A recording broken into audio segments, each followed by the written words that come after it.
T में शुरुआत करेंगे हम। सबसे पहले शानदार प्राइस एक्शन जहाँ पर है उनमें एक्सिस बैंक का कई बार हमारे इस बिग स्टॉक स्पॉटलाइट में आया। 6 हफ्तों से यहाँ पर शानदार तेज़ी है। ये है एक्सिस बैंक का, ये देखिए इसका क्या शानदार चार्ट, देख के मज़ा आता है ना, जो वो देख के उस तरीके का चार्ट है एक्सिस बैंक का। हायर हाई और हायर लो 6 हफ्तों से एक्सिस बैंक में, और कल डबल से ज़्यादा डिलीवरी वॉल्यूम यहाँ पर हुई, और 4 दिनों से एफएनओ में या तो शॉर्ट कवरिंग हो रही है या लॉन्ग बिल्डअप हो रहा है। स्टैंडर्ड डिस्क्लेमर देता हूँ, हम जो भी स्टॉक्स यहाँ पर मेंशन कर रहे हैं वो पूरे के पूरे सिर्फ आपको डेटा दिखा रहे हैं। बाय या सेल करना है आपको आपका फाइनेंशियल एडवाइजर बताएगा, लेकिन एक सेंस मिल जाएगी आपको। तो ये हो गया आपका पहला स्टॉक। दूसरा स्टॉक है आपका इन्फो एज। एक बैंक से हो गया, एक थोड़ा सा आईटी और उससे रिलेटेड स्पेस से हो गया, वो है इन्फो एज। ये इन्फो एज का डेली प्राइस एक्शन है, इसका सिंबल नौकरी है, वैसे स्टॉक का नाम इन्फो एज है। यहाँ पर कल प्राइस एक्शन शानदार था। ये एक ही कैंडल में आपने 20 डे एक्सपोनेंशियल मूविंग एवरेज और 50 डे मूविंग एवरेज, इन दो मार्कर्स को आपने क्रॉस किया। तो ये दूसरा स्टॉक हो गया आपका। अब मैं आता हूँ, मेरे हिसाब से जो आज का या अगले स्विंग का मेक और ब्रेक स्टॉक है वो है आईसीआईसीआई बैंक। कल पूरा बैंक निफ्टी चला, सिर्फ आईसीआईसीआई नहीं चला। और उससे पहले जब वो 9 दिन की नेगेटिव स्विंग थी, 8 दिन की, उसमें पूरा आईसीआईसीआई बैंक ने उसको लीड किया था नेगेटिविटी पे। उसके बाद पॉलिसी वाले दिन एक बड़ी कैंडल बनी, लेकिन पिछली 2 कैंडल यहाँ पर रेड बनी है। लेकिन 200 डे मूविंग एवरेज के जस्ट अराउंड है, exact 200 day simple moving average यहाँ पर ये स्टॉक ट्रेड कर रहा है।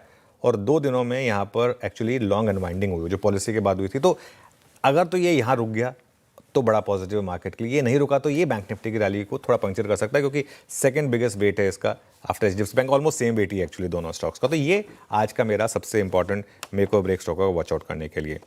5 सेशन से कौन से स्टॉक्स हैं जहां पर बाइंग आ रही है? कैपिटल मार्केट से जुड़े स्टॉक्स, आईआईएफएल फाइनेंस, यहाँ कुछ बदला है आशीष, आईआईएफएल फाइनेंस और नुवामा वेल्थ। इसमें भी एक चीज़ बहुत क्लियर है, उन स्टॉक्स पर ज़्यादा फोकस है जहाँ पर सिर्फ ट्रेडिंग वाली चीज़ें नहीं है, जो वेल्थ मैनेजमेंट में है, डिलीवरी बाइंग वाले जो स्टॉक्स होते हैं ना बेसिकली उनमें है। तो आईआईएफएल फाइनेंस और नुवामा वेल्थ, ये 2 स्टॉक्स हैं जहाँ पर आप देखिए 5 दिनों से क्या शानदार कैंडल बन रही है। और नीचे वॉल्यूम पर भी ध्यान दें किस तरीके के वॉल्यूम यहाँ पर आ रहे हैं।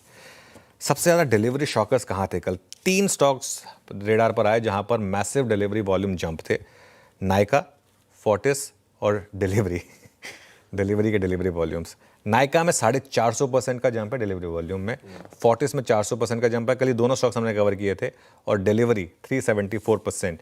ये आपके तीनों चार्ट भी आ गए, और ये तीनों के तीनों आपके आज के जो डिलीवरी शॉकर्स है वो। सबसे वीक स्टॉक एफएनओ में कौन सा लग रहा है? सुजलॉन में एक ऑलमोस्ट डेथ क्रॉसओवर बन रहा है। डेली चार्ट्स पर ये स्टॉक काफ़ी वीक है, ये देखिए आप किस तरीके की वीकनेस है। और 50 day moving average, 200 day moving average को नीचे की तरफ काटने की तैयारी कर रहा है, यहाँ पर काट चुका है एक्चुअली। तो इस वजह से इतनी स्ट्रांग मार्केट में भी सुजलॉन नहीं चल रहा है। ये आपका एक आज का एक वीक कैंडिडेट हो गया। और फाइनली जो मैं रोज़ एक चुनता हूँ एक रिवर्सल का कैंडिडेट, वो होगा एंजल वन। एंजल वन 21 अगस्त के बाद पहली बार 20 डे मार्क को क्रॉस कर रहा है, और 4 दिनों से यहाँ पर तेज़ी हो रही है। और कल डबल से ज़्यादा डिलीवरी वॉल्यूम्स थे, शॉर्ट कवरिंग थी। तो इस वजह से ये एक और स्टॉक होगा जो आज मेरे रेडार पर होगा। एक बार फिर से स्टैंडर्ड डिस्क्लेमर, बाय या सेल करें तो अपने फाइनेंशियल एडवाइजर्स पूछ लें, इसको सिर्फ एक एज अ रेफरेंस पॉइंट रखें। बढ़िया है।